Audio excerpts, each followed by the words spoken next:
Bueno, ahí volvemos con De Regreso a Octubre TV, el programa de televisión del movimiento Evita de La Matanza, la trinchera cultural. Si nos querés ver en Facebook, Movimiento Evita La Matanza. Si nos querés ver en Twitter, @MovEvitaMatanza. Si nos querés mandar un mail, draocontenidos@gmail.com. Si nos querés mandar un mensaje, un WhatsApp, 15 26 76 80 10. Ya casi me lo sé de memoria. Y podés ver en la página nuestra de internet, en www.deregresooctubre.com, todo el trabajo que estamos haciendo en los medios de comunicación, la radio, los diarios, etc. Ahora vamos a ver un informe del Congreso de Educación que tuvo el Movimiento Evita, de una calidad impresionante. La verdad que la organización de la compañera que veíamos al principio, la secretaria de Educación, la doctora Emilce Moller, hizo un trabajo de discusión con varios profesionales muy interesantes.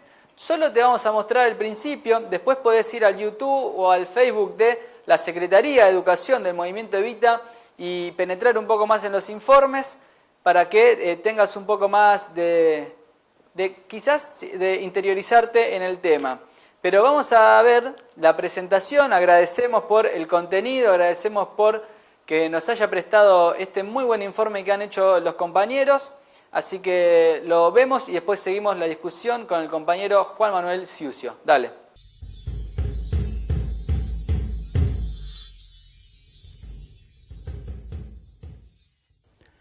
Ha de dirigir un mensaje al pueblo argentino el señor presidente de la Nación, doctor Carlos Saúl Menem.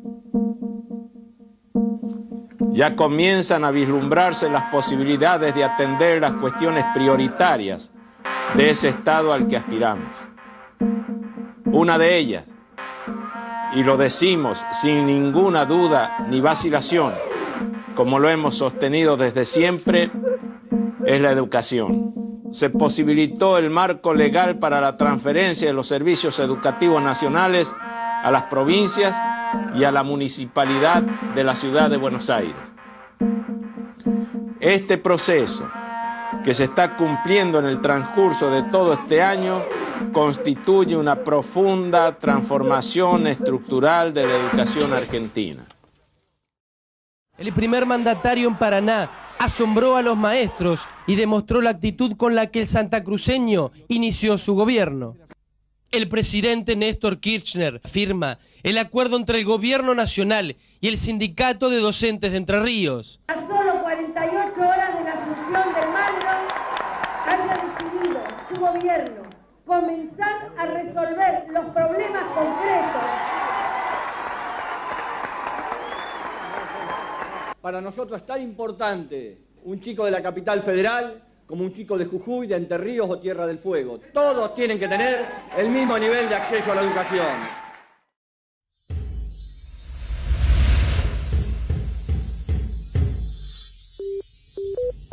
Para garantizar el derecho a la educación, el Estado debe hacer posible que todos y todas ingresen, aprendan y completen la educación obligatoria.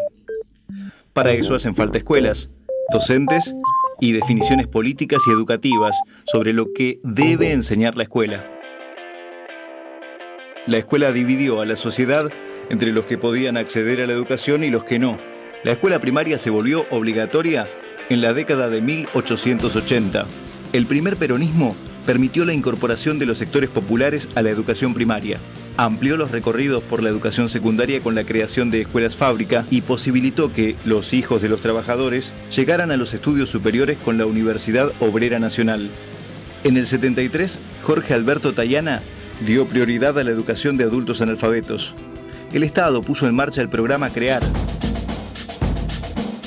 Una de las herencias de la década de 1990 fue la desarticulación de la formación nacional de los docentes y un profundo deterioro del salario y el trabajo de los docentes.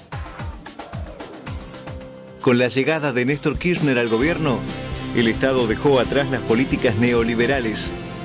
En 2006, con la Ley de Educación Nacional, la escuela secundaria se volvió obligatoria para todos y todas. El gobierno creó el Instituto Nacional de Formación Docente y estableció la asignación universal por hijo, que garantiza un piso mínimo de condiciones para que todos los niños, niñas y jóvenes puedan acceder a las escuelas. El Plan Fines hizo posible que muchos jóvenes vuelvan y completen la educación obligatoria. Cuando en la Argentina del 2002, de principios del 2003, se destinaba un 5% de todo lo que producíamos los argentinos a pagar la deuda y solamente un 2% a educación. Terminamos este año 2010 destinando solamente un 2% a la deuda y un 6,47% a la educación, a la verdadera inversión que tenemos que hacer los argentinos. 6.700.000 pesos en el año 2003 para escuelas técnicas. Llegamos a casi 600 millones de pesos en escuelas técnicas, que es formar argentinos para el trabajo, para la producción, para seguir creciendo. Más de 90.000 millones de pesos de inversión educativa. Las netbooks, para que todos los estudiantes secundarios de todas las escuelas públicas de nuestro país tengan su computadora y puedan así proveerse de los nuevos y modernos instrumentos de la educación. Es parte de un proceso de transformación y cambio indetenible en la República Argentina. Hemos conquistado derechos y eso abre el camino a grandes y nuevos desafíos. Nosotros veníamos pensando desde hace bastante, discutiendo con un montón de compañeros, bueno, ¿para qué hacemos el FINES y para qué hacemos todas las actividades en educación?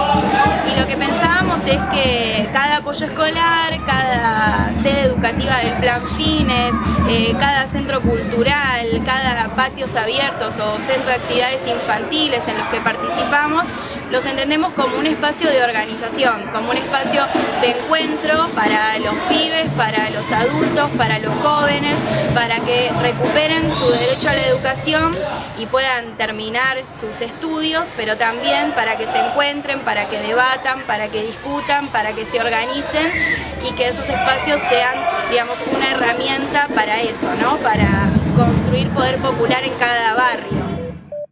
Los sectores medios y altos hace tiempo que tienen acceso a la educación inicial. Los sectores populares, en cambio, han debido generar sus propias alternativas de educación temprana.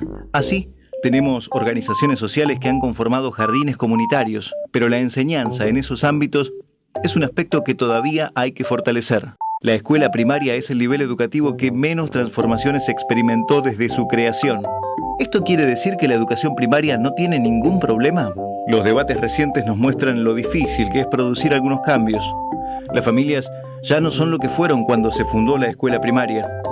Nuevos modelos de familia hacen que la tradicional alianza entre la escuela y los padres se transforme. Lo mismo sucede con otros cambios culturales, como el acceso a las tecnologías, a los medios de comunicación, las migraciones entre provincias y países de Latinoamérica, que producen intensos encuentros culturales en nuestras escuelas.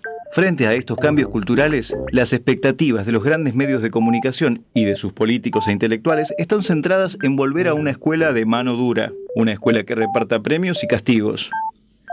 En cambio, la perspectiva del derecho a la educación nos muestra que existen otras vías para mejorar la educación primaria.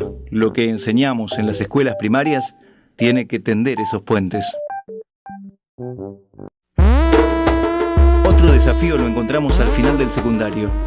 Ahí se trata de hacer escuelas que valgan la pena para los jóvenes. ¿Cómo hacemos de las escuelas un lugar donde los pibes quieran estar?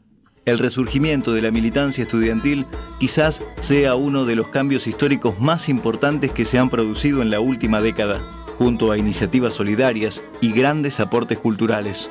Pero también, los jóvenes son víctimas de la violencia institucional, de la estigmatización de los medios de comunicación y de otras muchas formas de violencia social. Por eso es necesario garantizar que las escuelas sean un espacio de protección de los derechos de los pibes. Las escuelas deben funcionar como ámbitos de protección de esos derechos y articular para que otras instituciones contribuyan a garantizarlos. Las escuelas deben convertirse en lugares en los que los pibes y los docentes quieran estar. Estos desafíos son los que nos plantea la educación obligatoria, junto a las relaciones entre educación y sistema productivo, las relaciones entre la educación obligatoria y el derecho a la universidad, la formación de los docentes y la democratización del sistema educativo con la participación política. Un cambio central se produjo cuando en Argentina hablamos de educación, hablamos de un derecho universal. Hoy te proponemos discutir sobre este derecho para construir el futuro.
Bueno, seguimos acá de regreso a octubre. No, está muy bueno el informe, la verdad que una línea de tiempo que pasó por los últimos 20 o quizás más años de educación. Ya seguimos con Juanma. ¿Cómo va, Juanma, el programa? ¿Bien? ¿Venís bien? ¿Estás cómodo? Estoy cómodo. Bueno, vamos a hablar un poquito más de agua, ¿no? Poquito. Cuando nos estábamos yendo, en la media hora anterior, hablabas de que vos veías a los pibes que los habías tenido lo habías tenido en el Fines, en la universidad, caminando por los pasillos, ¿no? ¿Hace cuánto que das clases en la universidad vos? Estás en la Universidad de La Matanza, ¿no? 6 años. 6 años. Estamos hablando de la mitad del proceso kirchnerismo, ¿no? Los primeros 6 años de recuperación y estabilidad y 6 años más de acompañar. ¿Se vio eso reflejado en la cantidad de alumnos que ingresan, por ejemplo, en la cantidad de pibes que vienen de diferentes realidades, quizás, que antes podían acceder únicamente un determinado estudiante de clase social media alta, digamos, ¿no? Se ve mucho la Universidad de La Matanza. Pasó de tener 12.000 alumnos a tener 57.000 alumnos. Exponencial. Más o menos los números. Sé que son 57.000 sí. En este momento. Después hay que fijarse bien los números, pero era 10.000 a 12.000. Yo estoy teniendo razón de 100 alumnos por curso. La verdad, el crecimiento es impresionante. El crecimiento es exponencial, ahora tiene medicina también. La única universidad después de la UBA pública que tiene medicina en el ámbito metropolitano de Buenos Aires. Mirá. Eso permitió también una entrada de muchos estudiantes, que antes para ser médicos del pueblo, porque qué mayor orgullo que un padre de clase trabajadora tener un hijo médico, si no era en la UBA, con todos los factores externos que eso trae, de ir hasta allá, perder 2 horas de ida, 2 horas de vuelta, que termina incidiendo sobre tu rendimiento educativo. Los viáticos, digamos, ¿no? Todo los eso. Viáticos, tenés que comer, tenés que sacar fotocopias. Los apuntes, etc. Y estamos teniendo, creo también, en este momento van a ser el 80% de los estudiantes son primera generación de estudiantes universitarios de su familia. Claro, si eso no es ascenso social, ¿no? Eso es ascenso social y en tan poco tiempo, como sociólogo lo digo, es muy fuerte que en tan poco tiempo pases a tener un 80% de los que concurren a la Universidad de La Matanza que sean hijos de la clase trabajadora, que van a pasar a ser clase media. Yo siempre explico que los procesos de ascenso social no lo vas a ver. Claro. Pasado mañana sos clase media. Claro. Pero son ciertos capitales que te vas apropiando vos, capital social, capital económico, capital simbólico, capital cultural, que vas sumándole a tu vida, que va a determinar que en otro momento seas de clase media. Claro. Juan Mike, ¿y cómo es el comportamiento de ese nuevo estudiante en la facultad? ¿Se le complica? ¿Lo lleva bien? La dinámica, la velocidad de estudio, la profundidad, ¿no? El contenido, ¿cómo lo lleva? ¿Cómo lo ves vos?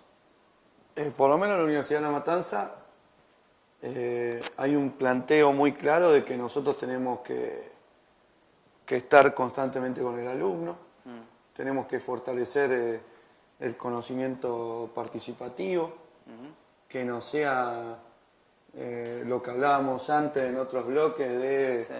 La distancia entre el profesor y el estudiante como una distancia abismal, entonces también es como poner en otro lugar a ese compañero de conocimiento que es el estudiante. Claro.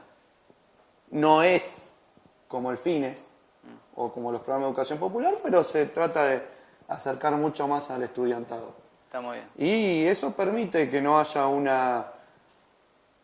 una brecha entre el profesor y el estudiante, sino que hay un acercamiento muy fuerte. Claro, el ida y vuelta del que hablábamos antes en los programas de educación popular, ¿no? Que ha llevado a que la Universidad de La Matanza también sea la universidad con menor grado de deserción de todas las universidades nacionales. Ese dato es importante también. Sí, que lo contó el rector y el futuro presidente, no sé si va... El candidato del Frente para la Victoria. El candidato del Frente para la Victoria, no quiero... Sí, está bien. Bueno. Bueno, y esto cuando vino Lula, porque eso también es un emblema muy importante. Lula eligió también la Universidad de La Matanza. Él viene de la clase trabajadora, era un obrero, y eligió la Universidad de La Matanza, la cual le otorgó un doctor honoris causa hace muy poco tiempo. Y se hablaba de esta cuestión. Muy bien. Bueno, vamos al último informe de la noche. Tenemos de vuelta los testimonios de la compañera Emilce Moller, la secretaria de Educación del Movimiento Evita, haciendo un poco el análisis de esto que venimos charlando y qué espera ella de la educación y cuál es la postura de la Secretaría del Movimiento Evita para que nos termine de redondear un poco la idea. Así que vamos con ella, volvemos y nos despedimos. Dale.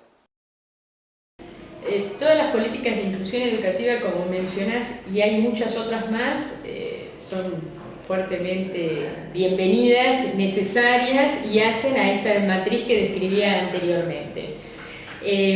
Nosotros no podemos hablar, un término que a la derecha le encanta, que es la calidad educativa, pero tiene un concepto de calidad educativa restringido, y para nosotros no podemos hablar de calidad educativa sin inclusión. También decimos que bajo el lema de la inclusión no podemos aceptar cualquier tipo de educación, ¿es cierto? Pero no podemos pensar en hablar de que tenemos un país con calidad educativa cuando tenemos excluidos educativos. Yo siempre digo, por ejemplo, una universidad, cuando dicen que es una buena universidad y está en una ciudad en donde hay analfabetos, yo no puedo decir que es una buena universidad, indudablemente, porque hay lazos de responsabilidad social que se han cortado ahí. Por lo tanto, todas las políticas que se fueron construyendo muestran la importancia que tiene para este gobierno, que ha tenido la cuestión de la inclusión educativa. Es muy importante y sobre todo porque en los argentinos la educación sigue siendo un valor y es muy importante, y eso quedó claro, muy claro, en donde se le dio la posibilidad, enseguida la tomaron. Eso no hubiera sido posible si no está arraigado fuertemente en el argentino, en el compañero o compañera, que estudiar es un valor importante. Hay veces que no lo pudieron materializar, pero estaba en el acervo cultural, que eso lo fuimos construyendo a lo largo de cientos de años en nuestro país. Por lo tanto, cuando se abre la puerta, se abre la política, se le da la oportunidad, enseguida el compañero, la compañera lo toma, lo apropia eso y realmente le da una satisfacción individual y social muy importante. Yo creo que comentamos todo lo bueno, comentamos las políticas de inclusión educativa y entonces bajo este piso tenemos que pensar cómo seguimos. Y creo que el desafío de seguir en educación es ver de qué manera todas estas nuevas modalidades educativas, como el plan Fines, bachilleratos populares, en donde han permitido que otras voces se escuchen, donde han permitido que la educación popular, como una pedagogía fundamental, transforme la vida de los ciudadanos, entre a la escuela formal, a la tradicional, porque va a ser esa escuela la que va a hacer los cambios sustantivos en la sociedad. Es esa escuela con una fuerte tradición que tiene la Argentina, en una escuela democratizadora, en donde ha permitido la oportunidad a tantos ciudadanos de educarse, es esa escuela la que va a hacer los cambios importantes para los ciudadanos en la época que viene. América Latina y en particular América del Sur está dando muestras de oposición hegemónica al neoliberalismo. La educación no puede estar fuera de ese proceso. La educación no es neutral y ha dado más de una vez muestras de que puede producir cambios importantes, ¿no es cierto? Como dice Freire, la educación no cambia al mundo, pero cambia a las personas que van a cambiar al mundo. Me parece que ese es el rol que ahora nos toca transitar y ver cómo lo hacemos en este periodo. Bueno, seguimos acá en De Regreso a Octubre, ahí pasaba Emil Semoller. Te repito, los medios de comunicación con nosotros es Movimiento Evita la Matanza en Facebook, @mob Evita Matanza en Twitter. Si nos querés mandar un mail, dragocontenidos@gmail.com. El número de celular es el 15 26 76 8010, igual aparece el zócalo acá abajo. Y recordá la página de internet www.regresooctubre.com, octubre con K, Juanma. Nos estamos yendo ya, gracias por venir, la verdad que ha sido muy interesante. Bueno, el debate con una idea muy clara, la postura del Movimiento Evita en Educación. ¿Qué es lo que esperás vos cuando proyectás, digamos, un nuevo gobierno, sea de quien sea? Nosotros sabemos que tenemos la expectativa puesta en el compañero del Frente para la Victoria, en Daniel Osvaldo Scioli, pero ¿qué proyectás vos en general para la educación, digamos? ¿Qué crees que hacia dónde debe apuntar? Igual yo creo que a la educación, cuando uno proyecta, no la tiene que separar de otros factores. A ver. O no la tiene que separar de otros contextos. Yo creo que porque nosotros pedimos profundización de este proyecto que ya lleva más de 12 años, y también la educación tiene que ponerse en escena para dar la discusión. Por ejemplo, el Fines tiene que dar la discusión hacia la educación formal. Claro. ¿Por qué aprendés en el Fines y no aprendiste en la escuela formal? Hay algo ahí que falló. Entonces, hay que dar vuelta de tuerca a ciertas cosas y favorecer la educación, que tiene que venir atada con el trabajo, y siguiendo los lemas que tenemos ahora del Movimiento Evita, yo creo que viene con la cuestión de tierra, techo, trabajo. Y la educación también ahí. Claro. Como una cuestión dentro del trabajo, pero también dentro de distintas cosas más que tienen que venir todavía. Yo no sé si considero que el Fines tiene que estar toda la vida. Claro. Pero si sigue estando es porque hay que seguir dando una discusión sobre la forma de aprendizaje. Muy bien. Bueno, la verdad que hemos tenido un gran programa, muy claro. Espero que te haya gustado, que te haya servido la discusión que acabamos de dar, los aportes de los compañeros del otro lado. Y acordate que el miércoles que viene vamos a estar de vuelta a las 9 de la noche. Y por cualquier cosa ya sabes dónde te puedes comunicar con nosotros. Vamos a tratar de ir y participar, te lo prometimos, estamos en contacto. Así que, bueno, nos vemos el miércoles que viene. Muchas gracias, chao.